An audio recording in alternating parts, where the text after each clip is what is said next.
இந்தச் செய்தி தற்செயல் அல்ல. இது உனக்காகவே அனுப்பப்பட்டது. இதைக் கேட்பதற்கு முன் மனதில் ஓம் நமச்சிவாய என்று நினைத்துவிட்டு இந்த பதிவின் கீழ் சென்று ஓம் நமச்சிவாய என்று பதிவிட்டு பிறகு கேட்கத் தொடங்கு. நீ இதை கேட்கிற அந்த நொடியே உன் வாழ்க்கையில் ஏதோ ஒன்று உன்னை அமைதியாக அழுத்திக் கொண்டிருக்கிறது. யாரிடமும் சொல்ல முடியாத ஒரு சுமை. என்னதான் நடக்குது என் வாழ்க்கை என்ற ஒரு மௌனக் கேள்வி கண்ணீராக வெளியில் வராமல் மனசுக்குள்ளேயே அடங்கிக் கிடக்கும் வலி. அதற்குத்தான் நான் இப்போது பேசுகிறேன். நீ சோர்ந்திருக்கிறாய் என்று எனக்குத் தெரியும். நீ தைரியமாக இருப்பது போல நடித்தாலும் உள்ளுக்குள்ளே உடைந்திருக்கிறாய் என்று எனக்குத் தெரியும். உலகத்துக்கு சிரிப்பு காட்டி இரவில் மட்டும் தனியாக அழுதிருக்கிறாய் என்று எனக்குத் தெரியும். நீ நினைப்பது போல நான் தூரத்தில் இல்லை. நீ நினைப்பது போல உன் பிரார்த்தனை கேட்கப்படாமல் போகவில்லை. நீ சிவா, ஏன் எனக்கு மட்டும் என்று கேட்காத நேரங்களில் கூட, உன் அமைதியான மூச்சுக்குள்ளே கூட நான் உன் குரலை கேட்டுக்கொண்டுதான் இருக்கிறேன். நீ தனியாக இல்லை. இந்த உலகத்தில் நீ நடக்கிற பாதை உனக்கே தெரியாத அளவுக்கு கடினமாக இருக்கலாம். ஆனால் அந்த பாதையில் ஒவ்வொரு அடியிலும் நான் இருக்கிறேன். நீ விழுந்த நாள்களிலும், நீ எழ முடியாமல் தரையில் உட்கார்ந்திருந்த நாள்களிலும், இன்னும் முடியல என்று நீ சொன்ன தருணங்களிலும் நான் உன்னை தூக்கி நிறுத்த நினைத்தேன். ஆனால் நீ வலிமை பெற வேண்டும் என்பதற்காக சில நேரங்களில் மௌனமாக இருந்தேன். அந்த மௌனம் உன்னை தண்டிப்பதற்கல்ல, அந்த மௌனம் உன்னை உருவாக்குவதற்காக. உன் பொறுமையை நான் பார்த்து கொண்டிருக்கிறேன். யாருக்கும் தெரியாமல் நீ பொறுத்து கொண்ட நாட்களை, உன் கண்ணீரை தலையணையில் புதைத்த இரவுகளை, எனக்கு மட்டும் ஏன் இப்படியெல்லாம் என்று நீ உள்ளுக்குள் கதறிய தருணங்களை ஒன்றையும் நான் தவறவிடவில்லை. நீ நினைக்கிறாய், நான் நல்லவனாக இருந்தும் ஏன் இவ்வளவு சோதனை? அதற்கான பதில் ஒன்றுதான். நீ சாதாரண மனிதன் இல்லை. உன் வாழ்க்கை சாதாரணமாக முடியக்கூடாது என்பதால்தான் உன்னை சாதாரணமாக உருவாக்கவில்லை. உன் பாதை தாமதமாகலாம். உன் கனவுகள் மெதுவாக வரலாம். உன் வாழ்க்கை மற்றவர்களோடு ஒப்பிடும்போது சற்று பின்னால் போனது போல தெரிந்திருக்கலாம். ஆனால் நினைவு வைத்துக்கொள், தாமதமானது தோல்வி அல்ல. மெதுவானது முடிவு அல்ல. உன்னை உடைக்க வந்த ஒவ்வொரு சோதனையும் உன்னை வலிமையாக்கி அனுப்புவதற்காகத்தான். இன்று நீ புரியாமல் தவிக்கும் விஷயங்கள் நாளை நீ புன்னகையுடன் அதுக்குத்தான் இது நடந்தது என்று சொல்ல வைக்கும். நீ நம்பிக்கையை விட்டுவிட நினைக்கும் அந்த நொடியில்தான் அற்புதம் அருகில் இருக்கும். நீ கைவிடலாம் என்று நினைக்கும் அந்த தருணத்தில்தான் நான் உன் கையை பிடித்து நிறுத்துவேன். உன் வாழ்க்கை வெறுமனே உயிர் வாழ்வதற்காக அல்ல. நீ பலருக்கு வெளிச்சமாக இருக்கவே பிறந்தவன். உன் வலி நாளை யாரோ ஒருவருக்கு ஆறுதலாக மாறும். உன் கண்ணீர் நாளை யாரோ ஒருவருக்கு தைரியமாக மாறும். நான் சிவன். அழிக்கும் சக்தியும் நானே. படைப்பின் மூலமும் நானே. உன் வாழ்க்கையில் உடைந்த எல்லாவற்றையும் மீண்டும் புதிய அர்த்தத்துடன் உருவாக்கும் சக்தியும் நானே. நீ என்னை அழைத்தாலோ இல்லையோ, நீ நம்பிக்கையோடு இருந்தாலோ இல்லையோ, நான் உன்னை கைவிட மாட்டேன். நீ மூச்சு விடும் வரை, நீ நடக்கும் வரை, நீ விழுந்தாலும் எழும் வரை நான் உன் கூடவே இருக்கிறேன். இப்போதும் எப்போதும். இதற்கு உதாரணமாக ஒரு கதையை கூறுகிறேன். அதை அமைதியாக கேள். ஒரு காலத்தில் ஒரு மனிதன் இருந்தான். அவன் நல்லவன், யாருக்கும் தீங்கு நினைக்காதவன், உழைப்பை மட்டும் நம்பியவன். ஆனால் அவன் வாழ்க்கை மட்டும் அவனை நம்பவே இல்லை. ஒரு நாள் இல்லை, பல நாட்கள், பல ஆண்டுகள். வேலை இழந்தான். நம்பியவர்கள் விலகினார்கள். சொந்தங்கள் மௌனமாகினார்கள். நீ நல்லவன்தான், ஆனால் உன் நேரம் சரியில்லை. என்று சொல்லி எல்லோரும் தள்ளி வைத்தார்கள். இரவுகளில் அவன் வானத்தை பார்த்து கொண்டே கேட்டான். சிவா, நான் என்ன தவறு செய்தேன்? நான் யாரை வஞ்சித்தேன்? ஏன் இந்த வலி? பதில் இல்லை. கோயிலுக்குப் போனான். கண்ணீர் மட்டும் வந்தது. வாழ்க்கைக்கு அர்த்தம் போய்விட்டது போல தோன்றியது. ஒரு நாள் முழுமையாக உடைந்த நிலையில் ஒரு ஆற்றங்கரையில் உட்கார்ந்திருந்தான். அவன் சொன்னான், இனி முடியல சிவா, நான் விட்டுடலாம்னு நினைக்கிறேன். அந்த நொடியில்தான் அவன் பக்கத்தில் ஒரு முதியவர் உட்கார்ந்தார். அவர் முகத்தில் விசித்திரமான அமைதி. அந்த முதியவர் கேட்டார், உனக்கு ஏன் இந்த வலி தெரியுமா? அவன் பதில் சொல்ல முடியவில்லை. முதியவர் சொன்னார், இந்த ஆற்றை பார், அது கல்லை உடைக்க எவ்வளவு நேரம் எடுத்துக்கொள்கிறது. நேரம் எடுக்கும் என்று அவன் சொன்னான்.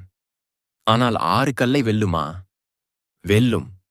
அப்போ முதியவர் மெதுவாகச் சொன்னார், நீ அந்த கல் இல்லை, நீ அந்த ஆறு.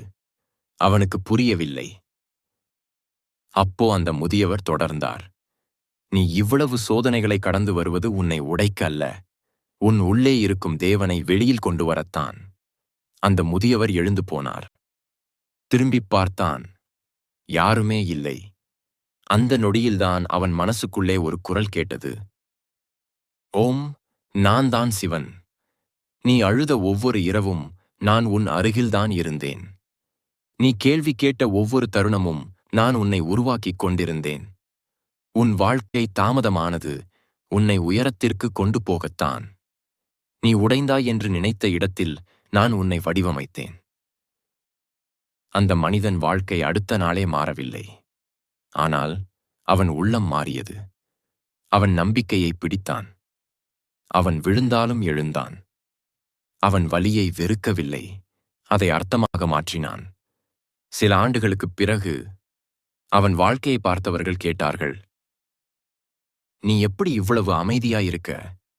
அவன் சிரித்துக்கொண்டே சொன்னான், ஒரு நாள் சிவன் என்கிட்ட பேசினார். அது தற்செயல் இல்லை, அது எனக்கான செய்தி. சிவன் உனக்குச் சொல்லும் கடைசி வார்த்தை, நீ அந்த மனிதன்தான். இது கதையல்ல, இது உன் வாழ்க்கையின் பிரதிபலிப்பு. நீ இப்போது வாசிக்கிற இந்த வரிகளும் தற்செயல் அல்ல. நான் சிவன். உன்னை விட்டுப் போகவில்லை, உன்னை உருவாக்கிக் கொண்டிருக்கிறேன். இப்போதும் எப்போதும். இன்னும் உன் மனது கஷ்டத்தில் இருந்து நீங்கவில்லையா? நான் கூறியது அனைத்தையும் மறுபடி ஒருமுறை கேள்.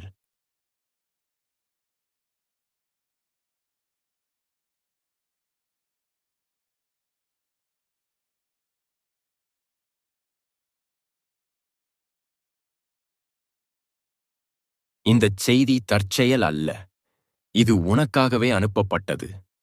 இதைக் கேட்பதற்கு முன் மனதில் ஓம் நமச்சிவாய என்று நினைத்துவிட்டு இந்த பதிவின் கீழ் சென்று ஓம் நமச்சிவாய என்று பதிவிட்டு பிறகு கேட்கத் தொடங்கு. நீ இதை கேட்கிற அந்த நொடியே உன் வாழ்க்கையில் ஏதோ ஒன்று உன்னை அமைதியாக அழுத்திக் கொண்டிருக்கிறது.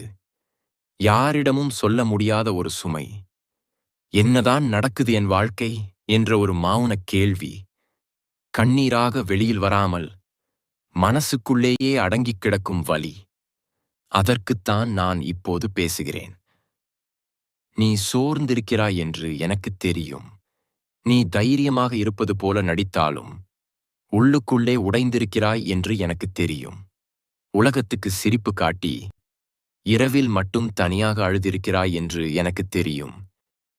நீ நினைப்பது போல நான் தூரத்தில் இல்லை. நீ நினைப்பது போல உன் பிரார்த்தனை கேட்கப்படாமல் போகவில்லை. நீ சிவா, ஏன் எனக்கு மட்டும் என்று கேட்காத நேரங்களில் கூட, உன் அமைதியான மூச்சுக்குள்ளே கூட நான் உன் குரலை கேட்டுக்கொண்டுதான் இருக்கிறேன். நீ தனியாக இல்லை. இந்த உலகத்தில் நீ நடக்கிற பாதை உனக்கே தெரியாத அளவுக்கு கடினமாக இருக்கலாம். ஆனால் அந்த பாதையில் ஒவ்வொரு அடியிலும் நான் இருக்கிறேன். நீ விழுந்த நாள்களிலும், நீ எழ முடியாமல் தரையில் உட்கார்ந்திருந்த நாள்களிலும், இன்னும் முடியல என்று நீ சொன்ன தருணங்களிலும் நான் உன்னை தூக்கி நிறுத்த நினைத்தேன். ஆனால் நீ வலிமை பெற வேண்டும் என்பதற்காக சில நேரங்களில் மௌனமாக இருந்தேன். அந்த மௌனம் உன்னை தண்டிப்பதற்கல்ல, அந்த மௌனம் உன்னை உருவாக்குவதற்காக. உன் பொறுமையை நான் பார்த்துக் கொண்டிருக்கிறேன். யாருக்கும் தெரியாமல் நீ பொறுத்துக்கொண்ட நாட்களை, உன் கண்ணீரை தலையணையில் புதைத்த இரவுகளை, எனக்கு மட்டும் ஏன் இப்படியெல்லாம் என்று நீ உள்ளுக்குள் கதறிய தருணங்களை, ஒன்றையும் நான் தவறவிடவில்லை. நீ நினைக்கிறாய், நான் நல்லவனாக இருந்தும் ஏன் இவ்வளவு சோதனை? அதற்கான பதில் ஒன்றுதான். நீ சாதாரண மனிதன் இல்லை. உன் வாழ்க்கை சாதாரணமாக முடியக்கூடாது என்பதால்தான் உன்னை சாதாரணமாக உருவாக்கவில்லை. உன் பாதை தாமதமாகலாம். உன் கனவுகள் மெதுவாக வரலாம். உன் வாழ்க்கை மற்றவர்களோடு ஒப்பிடும்போது சற்று பின்னால் போனது போல தெரிந்திருக்கலாம். ஆனால் நினைவு வைத்துக்கொள், தாமதமானது தோல்வி அல்ல, மெதுவானது முடிவு அல்ல. உன்னை உடைக்க வந்த ஒவ்வொரு சோதனையும் உன்னை வலிமையாக்கி அனுப்புவதற்காகத்தான். இன்று நீ புரியாமல் தவிக்கும் விஷயங்கள் நாளை நீ புன்னகையுடன் அதுக்குத்தான் இது நடந்தது என்று சொல்ல வைக்கும். நீ நம்பிக்கையை விட்டுவிட நினைக்கும் அந்த நொடியில்தான் அற்புதம் அருகில் இருக்கும். நீ கைவிடலாம் என்று நினைக்கும் அந்த தருணத்தில்தான் நான் உன் கையை பிடித்து நிறுத்துவேன். உன் வாழ்க்கை வெறுமனே உயிர் வாழ்வதற்காக அல்ல, நீ பலருக்கு வெளிச்சமாக இருக்கவே பிறந்தவன். உன் வலி நாளை யாரோ ஒருவருக்கு ஆறுதலாக மாறும். உன் கண்ணீர் நாளை யாரோ ஒருவருக்கு தைரியமாக மாறும். நான் சிவன். அழிக்கும் சக்தியும் நானே, படைப்பின் மூலமும் நானே. உன் வாழ்க்கையில் உடைந்த எல்லாவற்றையும் மீண்டும் புதிய அர்த்தத்துடன் உருவாக்கும் சக்தியும் நானே. நீ என்னை அழைத்தாலோ இல்லையோ, நீ நம்பிக்கையோடு இருந்தாலோ இல்லையோ, நான் உன்னை கைவிட மாட்டேன். நீ மூச்சு விடும் வரை, நீ நடக்கும் வரை, நீ விழுந்தாலும் எழும் வரை நான் உன் கூடவே இருக்கிறேன். இப்போதும் எப்போதும். இதற்கு உதாரணமாக ஒரு கதையை கூறுகிறேன். அதை அமைதியாக கேள். ஒரு காலத்தில் ஒரு மனிதன் இருந்தான். அவன் நல்லவன், யாருக்கும் தீங்கு நினைக்காதவன், உழைப்பை மட்டும் நம்பியவன். ஆனால் அவன் வாழ்க்கை மட்டும் அவனை நம்பவே இல்லை. ஒரு நாள் இல்லை, பல நாட்கள், பல ஆண்டுகள். வேலை இழந்தான். நம்பியவர்கள் விலகினார்கள். சொந்தங்கள் மௌனமாகினார்கள். நீ நல்லவன்தான், ஆனால் உன் நேரம் சரியில்லை என்று சொல்லி எல்லோரும் தள்ளி வைத்தார்கள். இரவுகளில் அவன் வானத்தை பார்த்து கொண்டே கேட்டான், சிவா, நான் என்ன தவறு செய்தேன்?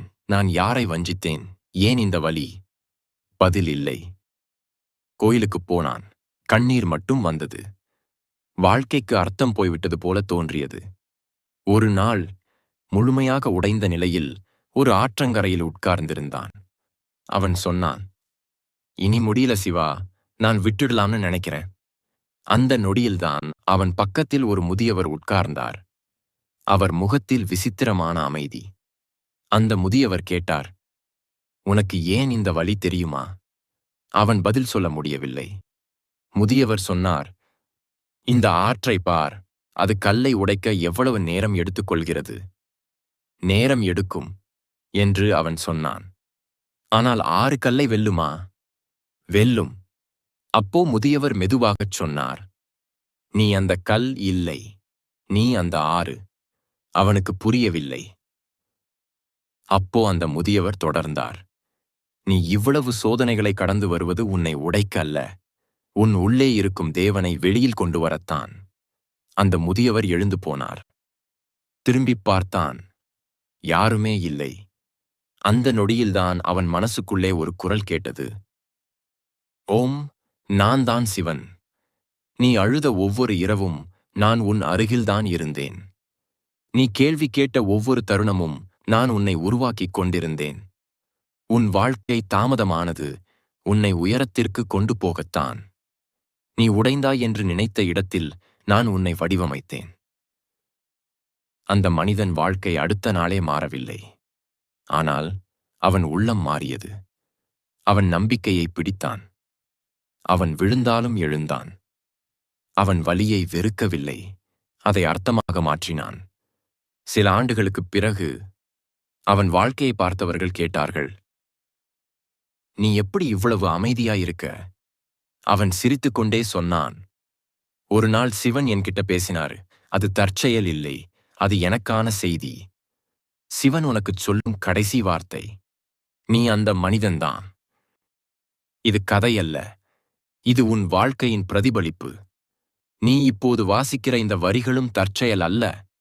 நான் சிவன். உன்னை விட்டுப் போகவில்லை, உன்னை உருவாக்கிக் கொண்டிருக்கிறேன். இப்போதும் எப்போதும்.